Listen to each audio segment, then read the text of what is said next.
Well, welcome back to Autumn in Asia in Mexico. I'm still in Mexico, but however, I'm not in Puerto Escondido anymore. I'm up in the mountains in Oaxaca, Mexico, but I'm going to do a two-parter today. First, we're going to do a July budget, and the second part is my personal take on Puerto Escondido and my 9 weeks that I spent there. That's just my personal feelings. But it's going to be interesting. Now, I was really surprised on the budget for July, and you'll see why. I think maybe I don't know, but I was surprised about it. You may know that my budget is $1,200 a month only, and I'm not counting like airfare, buying a new backpack or things like that. It's just kind of the things that you would spend your money on if you were living there, 6-7 months a year or longer. Although the rent might be a little bit different because I'm doing Airbnbs. So if you were to rent an apartment, it may be a little bit cheaper or a little bit more expensive because you might want like a really fancy place, but that's up to you. This is what I did.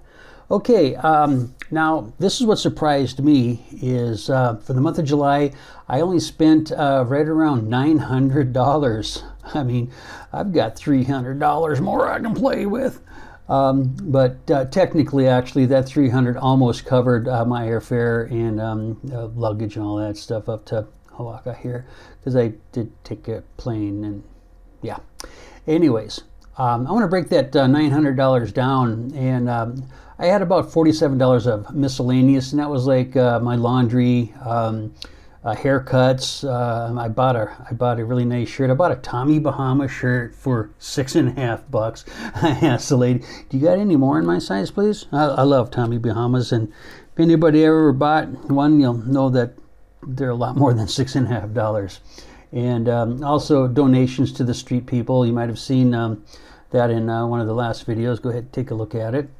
And that's what I did for the miscellaneous. Now, eating out, even though I did buy a lot of groceries, eating out, mostly lunches. But I'm on walking around a lot, taking video, making content for you guys.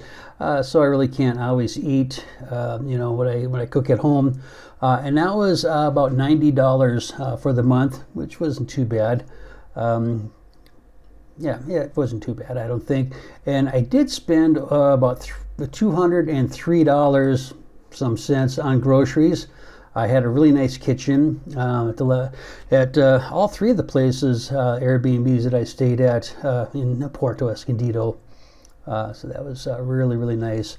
Now my rent was actually for two different places, different rents. And we'll get into that on part 2 also about the rent. Got something about the rent I want to mention. And but anyways, the rent was $546. Not too bad, Heck of a lot less than I'd be paying up north in the US of A. And internet, now I only had $10 down, but I think it was a little bit more than that. I think I might have been about $20. I think I forgot to put it in my book. Anyways, and transportation was really only $6, about $7. So, all in all, that wasn't too bad. So I was really happy about that. I did make several videos in that month of July, and a lot of walking around. Okay, now speaking about walking, this may not be related to budget or anything, but walking around, getting all this content. In the month of July, I actually, according to the Stepometer, 189,000 steps I did. That was about 80 miles that I did, and in June, it was just shy. It was 99 point something miles in June, walking around getting video and photos and stuff. So yeah, when I get back to the casa, I was hungry, and I would cook and enjoy it. Yeah.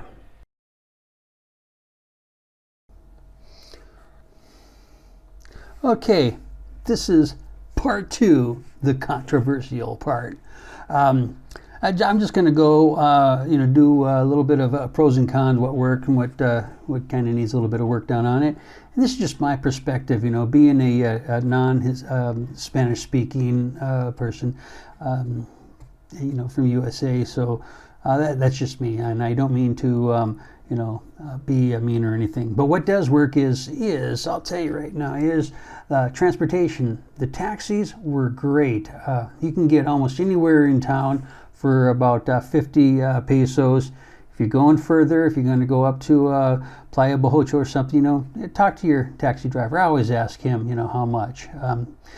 With one exception, from the airport, that was a little bit tough. And I did my research, and I kind of knew this, that they're charging you 250 pesos no matter where you're going. And I was only going 1.1 kilometer, and they still wanted to charge me $12, $13. So about that's what it is. Now, if you were to walk up to the main highway, you can hop into a colectivo for about 8 pesos, or less than half a dollar, and it gets you right down to the thick of things down in Central.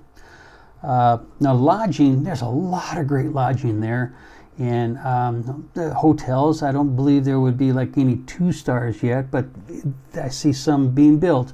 Lodging was all over the place, and there was just some great stuff in various neighborhoods. Just do your research where, what neighborhood you want to be right in the thick of things, all the bars, restaurants. That'd be northern Zigatella, or, downtown, or in a real quiet area, which would be like the center part of Zigatella Beach, where I was at. It's just absolutely gorgeous down there. Now, one thing I did notice about the lodging, this was towards the end, right before I left, is a lot of the places were upping their prices because slow season never started. People are still coming, probably because of the big COVID, and the waves were still great. If you haven't seen them, check out my videos. So yeah, a lot of the places, one of the places I was staying at, which was kind of okay for the price wise, but they doubled the price, and now that was a little bit tough then, doubling that price. But other than that, do your research, and you can find a great place and have a great time there. So many places with swimming pools too, which is kind of a must in a way. Now, what works for me also is the beaches. They were really, really great. There was 7 or 8, depends on how you want to classify it. Some were not good for swimming, but for surfing and watching the waves and stuff. And then there was a few that was good for kids to swim and all that. But they were just absolutely gorgeous. Just ask the locals; they'll tell you. Or ask your host or whatever. And definitely along Zigatella Beach, there's really no swimming. That's pretty gnarly, and you'll see it. Now, the locals were really, really, really great. I never felt threatened, and they were just so accommodating. So that was cool. And now, I'm just going to get into one thing that didn't work for me, because, well, I'm not a foodie, so it really did not work for me. And that was the dining.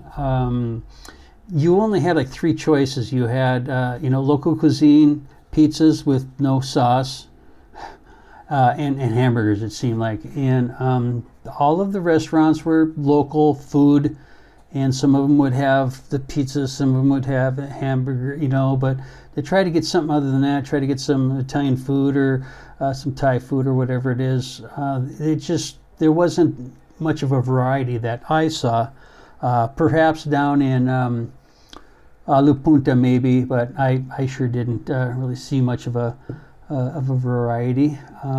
But that may be fine for some people, and I know when Puerto Escondido does grow, that I'm sure that with growth is going to come that variety. So, anyways, Was it worth going to Puerto Escondido? Absolutely. That place was wonderful. Just to give you an idea how wonderful. I was only going to stay for 2 weeks, and I ended up spending 9 weeks. So that's got to tell you something. Let me see, just checking out my little piece of paper here. Anything else? Transport, lodging, beaches, dining, taxi, airports, doubling the prices. Okay, yeah, well, I know what I'll say. Zigatella Beach, in my opinion, is divided into 3 areas. The northern part of the beach, where all the surfing is at, and all of your restaurants, and well, not all, but most of your restaurants and bars, nightclubs are up there. Then you got the south part, which is La Punta, smaller ways, lots of people surfing though, and it's a very bohemian town. You got to go down there. It's really nice to walk around, and lots of restaurants. So that's pretty nice. But if you want to get away from all the crazy wild party stuff and all that, it'd be right in the middle. And that area is by Mercado de Zigatella, and it's very nice and quiet, residential neighborhood with lots of Airbnbs, usually 2-3 blocks, 2 or 3 blocks away from the beach. And it was just a lot of fun there, and I found really nice Airbnb, great people. Anyways, thanks for coming. I hope this was entertaining and enjoyable, and thanks for coming. And you guys and gals have a great day. Thank you.